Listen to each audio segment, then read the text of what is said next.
SSC জিডিতে আসবার মতো কিছু ম্যাথ। 13 বছর আগে রামের বয়স সানির দ্বিগুণ ছিল, 3 বছর পর সানির বয়স রামের বয়সের 3-এর 5 গুণ। রামের বর্তমান বয়স কত? আচ্ছা, তাহলে এই ম্যাথটা আমরা কীভাবে করবো? ম্যাথটা আমরা সহজেই করে ফেলতে পারবো। কি বলেছে? রামের বয়স সানির বয়সের দ্বিগুণ। আমি যদি ধরি সানির বয়স x বছর, তাহলে নিশ্চয়ই রামের বয়স 2x বছর হবে। তারপরে বলেছে 3 বছর পর সানির বয়স রামের 3-এর 5 গুণ। তাহলে এইটা তো হচ্ছে 13 বছর আগে ছিল x আর 2x, তাহলে 13 বছরের পরের আরও 3 বছর অর্থাৎ 16 বছর। তাহলে সানির সাথেও +16 হয়ে গেল, রামের সাথেও +16 হয়ে গেল। এই 16 বছর যোগ করলে তাদের বর্তমান যে বয়সটা থাকছে সেটার অনুপাত হচ্ছে 3:5 অর্থাৎ 3/5। তার মানে আমরা যদি এবার ক্রস মাল্টিপল করি, 3 দুগুণে 6 6x প্লাস 3 ষোলং 48, আর একটা কী পাচ্ছি 5x প্লাস 5 ষোলং 80, তাই তো? তাহলে এই এক্সগুলোকে এক পাশে নেব আর ডিজিটগুলো এক পাশে নেব। তাহলে এ পাশে ছিল 5xটা এই পাশে নিয়ে আসলে 6x থেকে 5x যদি আমরা মাইনাস করে দিই তাহলে শুধু কী পড়ে থাকবে? এক্স পড়ে থাকছে। আর এই 48টা ও পাশে নিয়ে গেলে 80 থেকে 48 মাইনাস করে দেবো, তাহলে কি পাবো? 32, অর্থাৎ এক্সের ভ্যালু কত পেলাম? 32।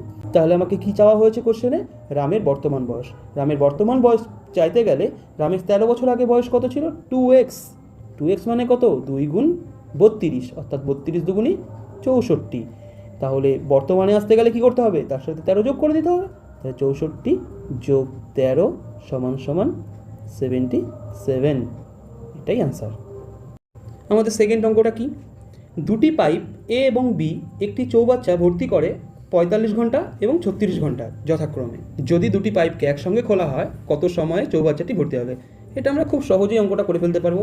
তাহলে একত্রেরটা চেয়েছে আমাদের কাছে, তাহলে একত্রে করতে গেলে কি করব? কিছুই নয়, কি এ করে 45 ঘন্টায় ভর্তি, বি করে 36 ঘন্টায় ভর্তি, বাই দুজনের যোগফল, অর্থাৎ 5 6 11 1 হাতে আমার 1, 4 3 7 আর 8 মানে 81। তার অর্থাৎ 9 নং 81, 5 নং 45 আর 4 নং 34, অর্থাৎ 20 আওয়ার, অর্থাৎ 20 ঘন্টা। তাহলে আমাদের আজকে তৃতীয় অঙ্কটা কি? এ একটি কাজ সম্পন্ন করে 20 দিনে, বি হয় এ এর থেকে 75% বেশি দক্ষ, তাহলে বি তার সম্পূর্ণ কাজটি কত দিনে শেষ করবে?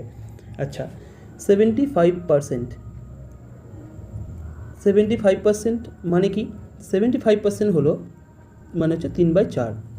তাহলে এ আর বি এর রেশিওটা আমরা কি পাচ্ছি? A/B এর রেশিও, অর্থাৎ এ যদি 4 হয়, বি তার থেকে 75% বেশি দক্ষ, অর্থাৎ বি এর এফিসিয়েন্সি হচ্ছে 7। তাহলে এদের দুজনের টোটাল এফিসিয়েন্সিটা কী পেলাম আমরা? মোট এফিসিয়েন্সি দুজনের 4:7 অনুপাতে পেলাম। 4:7 অনুপাতে, এটা হচ্ছে এফিসিয়েন্সি অর্থাৎ কর্মদক্ষতা। তাহলে আমাকে বলেছে যে এই একটা কাজ সম্পূর্ণ করে 20 দিনে, তাহলে আমাদের মোট কাজটা কত? দুজনে যে কাজটা করবে সেই মোট কাজটা কত? তাহলে টোটাল ওয়ার্ক আমাকে বের করতে গেলে কী করতে হবে? Efficiency into day or time, যেটা খুশি দেওয়া যেতে পারে, ডে অর টাইম। তাহলে আমাদের এ কত দিনে, এর এফিসিয়েন্সি কত? 4। এ কত দিনে মোট কাজটা করে? 20 দিনে। কিন্তু বি এর এফিসিয়েন্সি কত? 7। আমরা মোট কাজকে এফিসিয়েন্সি দিয়ে ভাগ করলে দিন সংখ্যা পেতে পারি। তাহলে মোট কাজ কত? 4 × 80, 80/7। তাহলে এখান থেকে আমরা বি এর দিন সংখ্যা পেয়ে যাব। তাহলে 7 11 77, 11 পূর্ণ 3/7 দিন।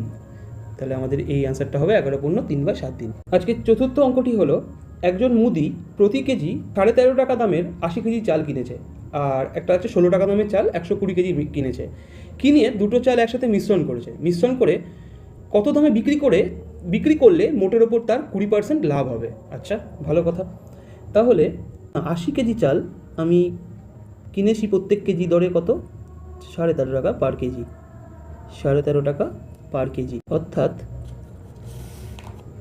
0 0 কাটা 0 0 কাটা 5 8 40 0, হাতে আমার 4, অর্থাৎ 1080 টাকা। আচ্ছা, আর পরেরটা কি বলেছে? 120 কেজি চাল, প্রত্যেক কেজি চালের দাম হচ্ছে 16 টাকা, অর্থাৎ কত টাকা? 1916 × 12, অর্থাৎ 160, আর 16 দুগুণে 32, অর্থাৎ 1920 টাকা। তাহলে মোট কত টাকা হলো? 1080 আর 1920 মানে 3000 টাকা।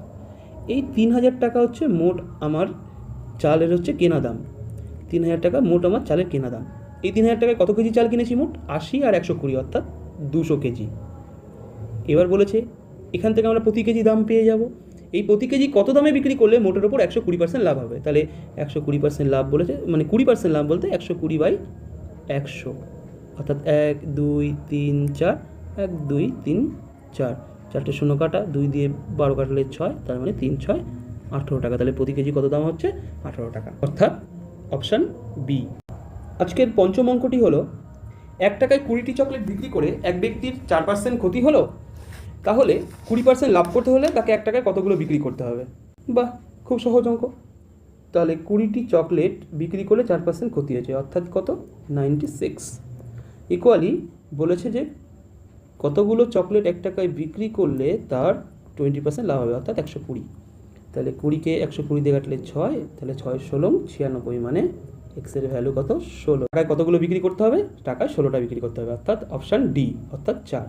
আজকের ষষ্ঠ অঙ্ক মধ্য সমানুপাত। মধ্য সমানুপাত করলে কি করতে হবে? মধ্য সমানুপাত করতে হলে রুট এক্স ওয়াই, অর্থাৎ দুটো মানকে গুণ করে রুট করতে হয়। তাহলে এখানে মান দুটো কী কী আছে? 2 3 4 ইন্টু 1 0 4।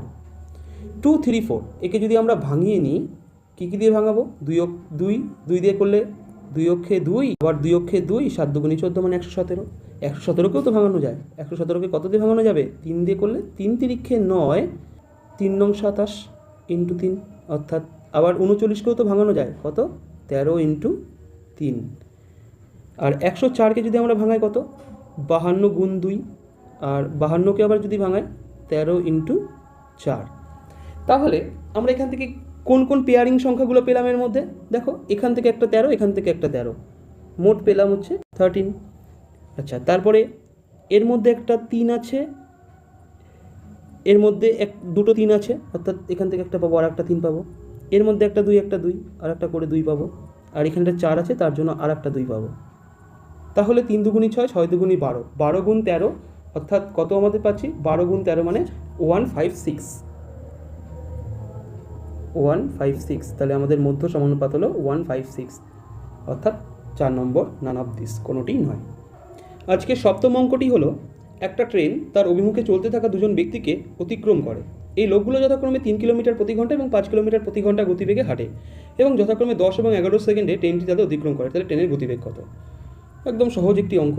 তাহলে আমরা কীভাবে করব? আমরা দুজনের ডিস্টেন্সটাকে সমান করে দেবো। তাহলে প্রথম যে ট্রেনটি, তার গতিবেগ কত ছিল আমরা তো জানি না, তার গতিবেগ এক্স ধরে নিলাম। এবার যেহেতু একই দিকে গেলে গতিবেগ কী হয়ে যায়? মাইনাস হয়ে যায়। তাহলে প্রথম জনের ব্যক্তির গতিবেগ ছিল 3, মাইনাস করলাম। আর প্রথম যে ব্যক্তিটিকে ট্রেনটা অতিক্রম করেছে 10 সেকেন্ডে, into 10।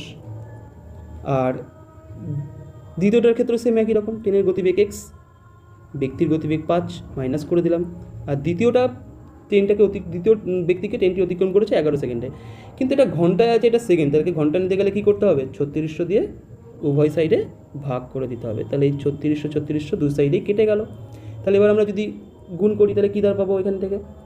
10x minus 30 equally 11x minus 55। তাহলে এক্সগুলোকে এক পাশে নেব।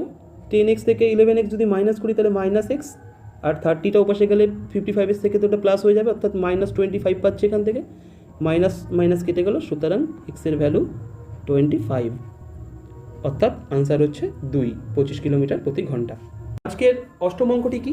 আজকের অষ্টম অঙ্কটি হলো কোনো নির্দিষ্ট পরিমাণের মূলধনের 2 বছরের সরল সুদ এবং চক্রবৃদ্ধি সুদ হলো যথাক্রমে 400 টাকা এবং 410 টাকা, তাহলে বার্ষিক সুদের হার কত? আচ্ছা, আমরা বেসিক্যালি কী জানি? আমরা জানি যে সরল সুদ প্রতি বছর সমান হারে পাওয়া যায়। তাহলে সরল সুদ যদি 2 বছরে 400 টাকা হয়, তার মানে প্রতি বছর কত করে পাবো? নিশ্চয়ই 200 টাকা করে পাবো। 2 বছরে 200 টাকা। এবার চক্রবৃদ্ধি 2 বছরে কত? 410 টাকা। তার মানে কি প্রথম বছরে যে সুদের সুদ, সেটা তো দ্বিতীয় বছরেই পাওয়া যায়, তাই না? তার মানে এর সুদটা কত পেলাম হচ্ছে 10 টাকা। তার মানে আমাকে বলেছে সুদের হার। তাহলে সুদের হার আমরা কী করতে পাবো? নিচে প্রিন্সিপাল, ওপরে ইন্টারেস্ট ইন্টু 100, অর্থাৎ 100 দুগুণি 200 ইন্টু 10কে 2 দিয়ে ভাগ করলে 5, অর্থাৎ 5%। তাহলে অপশান এ। আজকের নবম অঙ্কটি, যদি কোনো আসল চক্রবৃদ্ধি সুদের হারে 3 বছরে সুদে আসলে 27 গুণ হয়, তবে বার্ষিক সুদের হার কত? আচ্ছা, সহজ আরেকটি অঙ্ক। তাহলে 3 বছরে সুদে আসলে 27 গুণ, 27 গুণ, অর্থাৎ আমি যদি ধরে নিই 1 টাকা 3 বছরে খাটিয়েছি, প্রিন্সিপাল 1 টাকা, এর 27 গুণ মানে কত টাকা হবে? 27 টাকা। 3 বছর যখন সুদের হার বের করতে হয় তখন এটা কিউব রুট করে দেবো। তখন কী করবো? কিউব রুট করে দেবো। এই সাইডেও কিউব রুট, এ পাশেও কিউব রুট করে দেবো। তাহলে 1-এর কিউব রুট করলে 1ই পাবো। আর 27কে যদি আমরা ভাঙাই তাহলে 1-এর মান কত? যদি আমরা এখানে 3 ধরি আর রুটের মধ্যে 3 থাকা মানে তার ভ্যালু হলো 1/3। তার মানে এই রুটটা যদি আমরা তুলে দিই তার মান হচ্ছে 1-এর 3। এই ক্ষেত্রেও তাই, 27 মানে 3-এর কিউব, আর রুটের মান কত? 1/3। তাহলে এই 3 কেটে গেল, এই 3 কেটে গেল। তাহলে রেশিওটা কী পেলাম আমরা? 1:3। তাহলে এদের পার্থক্য কত? পার্থক্য বলতে সুদ কত? 2 টাকা। তাহলে রেট অফ ইন্টারেস্ট বের করার নিয়ম কি? নিচে প্রিন্সিপাল, ওপরে ইন্টারেস্ট ইন্টু 100। তাহলে আমাদের প্রিন্সিপাল কত? 1 টাকা, ইন্টারেস্ট 2 টাকা ইন্টু 100, অর্থাৎ 200%। আনসার হবে 3। আজকের শেষ অঙ্ক, কিন্তু আজকের দেওয়া প্রত্যেকটি অঙ্কই আমাদের সামনের যে জিডি পরীক্ষাটি আসছে তার জন্য খুবই গুরুত্বপূর্ণ। তোমরা প্রত্যেকেই অঙ্কগুলো খুব ভালোভাবে লক্ষ্য করবে এবং বাড়িতে প্র্যাকটিস করবে। আচ্ছা, শেষ অঙ্কটি হলো চিনির দাম 20% হ্রাস পাওয়ায় একজন ক্রেতা 120 টাকায় 3 কেজি বেশি চিনি কিনতে পারে। তাই চিনির প্রকৃত দাম কত? আচ্ছা, প্রকৃত দাম চেয়েছে। তাহলে 120 টাকার 20% 120 টাকার 20% মানে কত? অবশ্যই 24 টাকা। এই 24 টাকায় তিনি কয় কেজি চিনি পেয়েছেন? তিনি 3 কেজি চিনি পেয়েছেন। তাহলে প্রতি কেজির দাম কত? 8 টাকা। এইটা বর্তমান মূল্য, কিন্তু আমাদের তো বর্তমান মূল্য চাইনি, চাওয়া হয়েছে চিনির প্রকৃত দাম কত। অর্থাৎ এই 8 টাকা যখন বর্তমান মূল্য, প্রকৃত মূল্য বের করতে গেলে ওপরে 100 আর হ্রাস পেয়েছে কত পার্সেন্ট? 20%। তার মানে নিচে 80।